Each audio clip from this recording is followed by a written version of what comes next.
Em busca de uma ética do não poder. Esse é o mandamento, digamos assim, o que nos comanda Jacques Ellul. Então, olá, caríssimos. Se você já me conhece, segue aqui no canal, segue em outros lugares, sabe que eu gosto muito do Jacques Ellul. E hoje vou falar sobre esse livro aqui, que é um livro recente, que foi publicado recentemente, chamado Teologia e Técnica em direção a uma ética do não poder. Esse livro foi publicado recentemente porque ficou engavetado. O Ellul escreveu na década de 70, tá? Foi ali por volta de 1978, 79, e deixou engavetado, né? Ele escreveu. Alguns textos foram publicados em outros lugares, em outras revistas, mas esse aqui ficou então engavetado, e aí fizeram essa recuperação dos textos. É uma obra inacabada, mas não é uma obra assim que você lê que fica muitas reticências, não é? Porque é uma obra bem acabada, uma obra bem editoriada, digamos assim, né?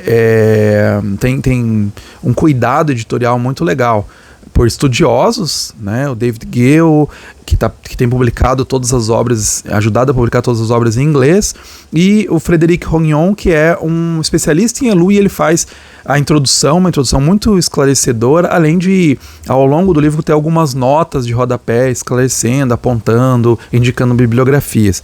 Porque o próprio Ellul, ele coloca nesse livro indicações para obras dele. Eu tratei mais, né, sobre esse tema em outro lugar. Então, isso é bem interessante.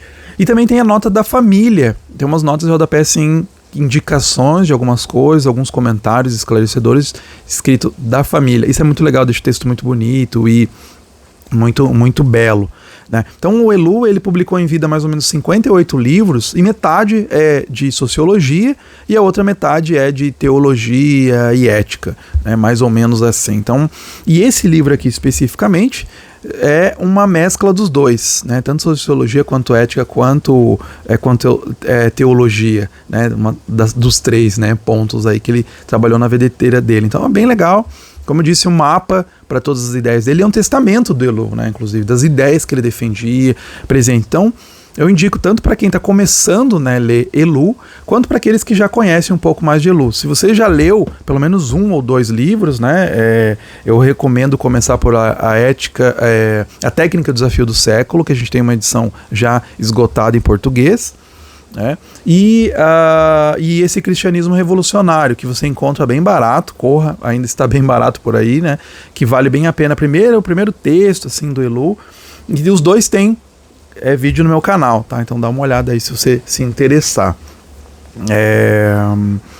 E a maior crítica do Ellul, né, foi essa questão da eficiência da tecnologia. Então por isso ele falava dessa questão aí do não poder, que eu já vou explicar um pouquinho mais, né? Então isso transparece no tratamento que ele dá para várias questões, inclusive questões ecológicas, questões ambientais, que ele vai trazer aqui, né, dialogando se o cristianismo é culpado pelas questões, pelos problemas, pela crise climática e tal, né? Então assim, apesar dessas questões que eu falei, ele é um trabalho bem coeso, né? Apesar de, né, não ter um trabalho finalizado, mas os argumentos estão claros, né? Raramente tem alguma coisa assim que fica meio pendente, que ele podia desenvolver mais, mas ainda assim, né, pensa, é um livro de 280 páginas, né? Então tem bastante questões tratadas aqui. Então, no primeiro momento, o Ellul, no livro, ele vai investigar a situação da teologia na sociedade técnica, qual que é o papel da ética nessa sociedade, né? Até porque ele já começa criticando bastante os cristãos que têm pensado pouco sobre isso, sobre tecnologia, mesmo na época dele, quanto atualmente, né? A gente pode ver que persiste isso ainda, né? E depois, durante toda a segunda parte, que é a mais extensa do livro, ele vai fazendo essa relação, né, da teologia e da técnica, fazendo um balanço, a busca por limites, que é uma questão que ele trata também bastante em outros livros. Ele vai falar sobre escatologia, tecnologia, né, de mediar a mediação tecnológica, né, de chamar os cristãos por discernimento dos espíritos deste mundo, né, que ele coloca o espírito do poder, o espírito do engano, né, e é interessante pensar por que ele usa essa palavra técnica, né, é a palavra que ele usa, ele não usava tecnologia, ele não fala de tecnologia. Ele fala de técnica. E o que ele entende por técnica? Ele mesmo deixa definido no livro, né, que é o ambiente complexo e completo dentro do qual o homem deve viver, em relação ao qual ele deve se determinar. A técnica é uma mediadora universal, produzindo uma mediação generalizada e totalizante que se pretende total. né? Parece redundante, mas é isso, assim, né? Técnica, ela tá presente em tudo. O ser humano, ele é, alguns outros autores vão falar do homo técnicos, né?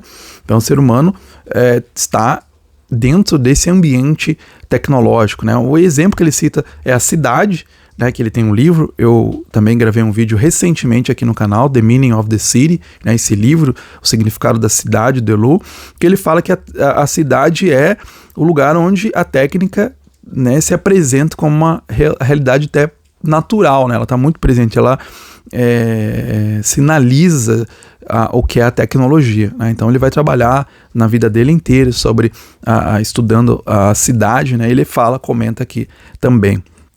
O Elu, ele tinha essa visão, né, mais pessimista, e ele via poucos passos para o ser humano lutar contra o desenvolvimento tecnológico, né, o desenvolvimento da técnica. Mas, ainda assim, ele aponta alguns valores éticos que devem ser seguidos, né? Então, ao longo de toda a vida dele, ele propôs pelo menos 4, tá, fundamentos éticos, que é do não poder, né, que é o mais importante, ou o mais forte, assim, e também mais impressionante que eu achei, o da liberdade, o do conflito e da transgressão, tá? Então, essa questão, primeiramente, do não poder, não quer dizer que você é impotente, você não pode fazer aquilo, né? Mas é uma renúncia a você fazer tudo que você tem capacidade de fazer, né? Aquela coisa no universo tecnológico é assim, né? Eu faço, né? Eu posso inventar uma tecnologia que clone seres humanos? Posso, então eu vou fazer, né? E pronto, né? Então Elu fala de um princípio precaução, digamos assim, é um termo que depois o Hans Jonas vai utilizar, né? E outros autores, ele já vai defendendo isso, né? Então, assim, uma frase que eu achei muito interessante, ele diz assim: diante do espírito de poder, não pode haver competição por poder.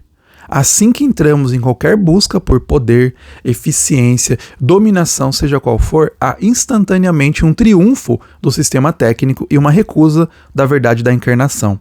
Mas a recusa do poder não implica impotência. É fundamentalmente crítica a tudo que podemos opor à técnica, e até mesmo a única crítica possível.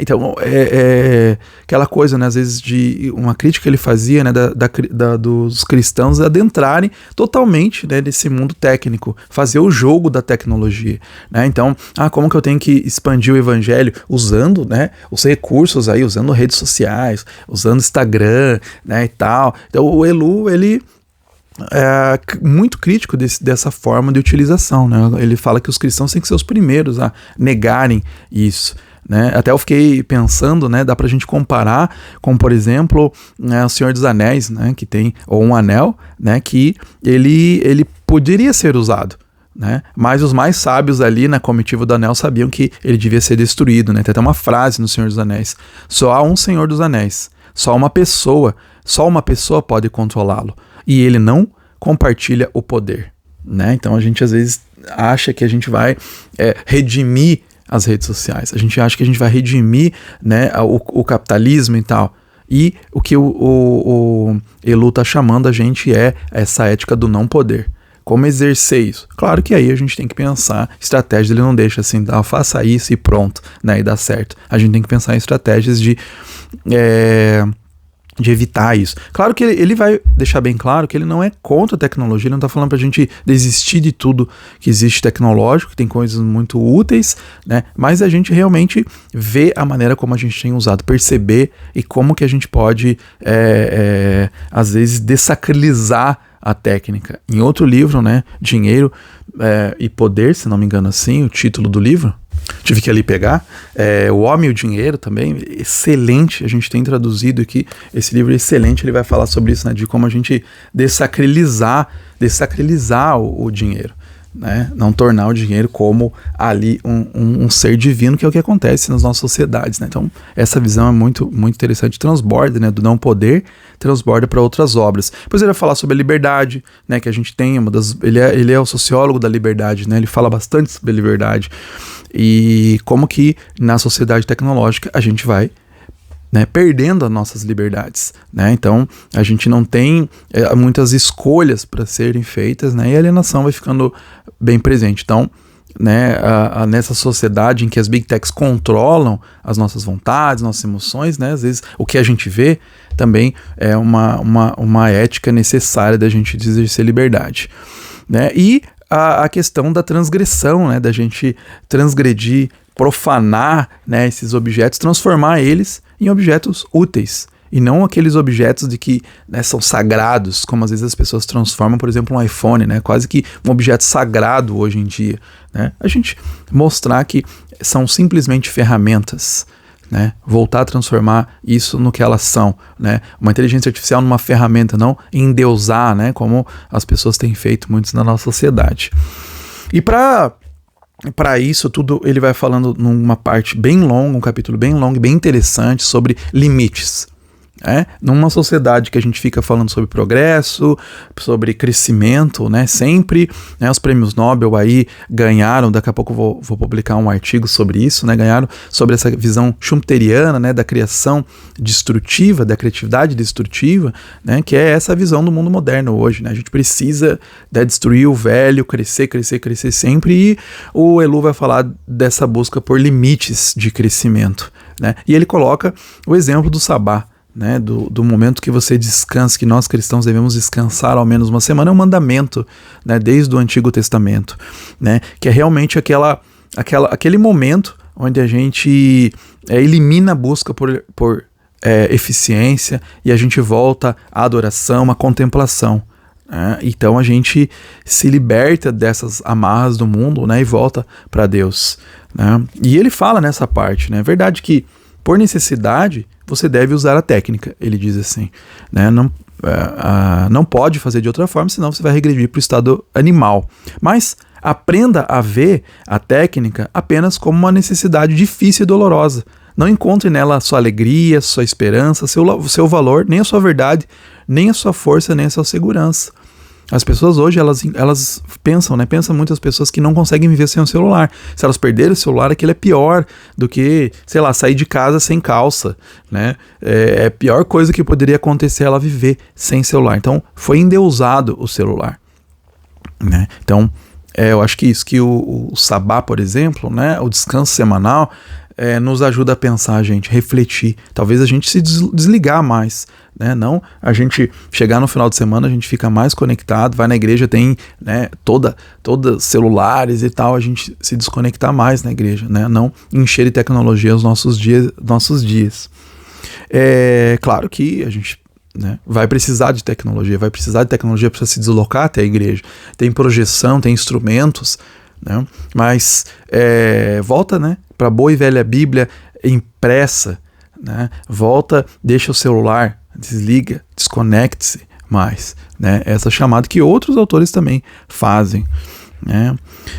Então assim, não dá para falar sobre tudo o que Elu aborda aqui. Aqui são alguns pontos. Eu falei questões, nem vou adentrar muito, né, sobre as questões ambientais que ele trata aqui, né, na década de 70 estava muito forte as questões ambientais. Ele também trata, mas sempre dessa perspectiva do não poder, da busca por limites também, tá? E assim, por esses pontos que eu coloquei aqui, digo que vale muito a pena, né, esse livro, fica de olho aí, porque vale bem a pena. Tá uma edição barata, tem tido, barata assim, relativamente, né, às vezes sobe o valor e tal, fica de olho. Mas tá tendo vários livros traduzidos para o inglês, né, se você lê inglês, então tem essa facilidade, do Jacques Ellul. Tá bem viva lá nos Estados Unidos, no Canadá, tá bem viva a tradição do Ellul. Aqui no Brasil ainda a gente tem poucos livros traduzidos, infelizmente, mas é um autor que tem bem vivo em outros lugares e é um autor extremamente necessário, interessante a crítica que ele traz, né? Claro que ele tem essas pegadas mais pessimistas, mas ele fala bastante sobre esperança, inclusive nesse livro, ele tem um livro inteiro falando sobre isso, mas ele fala partes inteiras sobre esperança, sobre possibilidades de mudança, tá? Então é assim um dos meus autores favoritos, e esse livro é um dos meus favoritos do ano e um dos meus favoritos do Ellul. Então fica a recomendação, com certeza você vai gostar, né, de perspectiva diferente que você for aí, com visão diferente da tecnologia, você vai gostar. Se você se interessa por esse tema, teologia, técnica, ética, você vai gostar desse livro. Então fica a minha recomendação.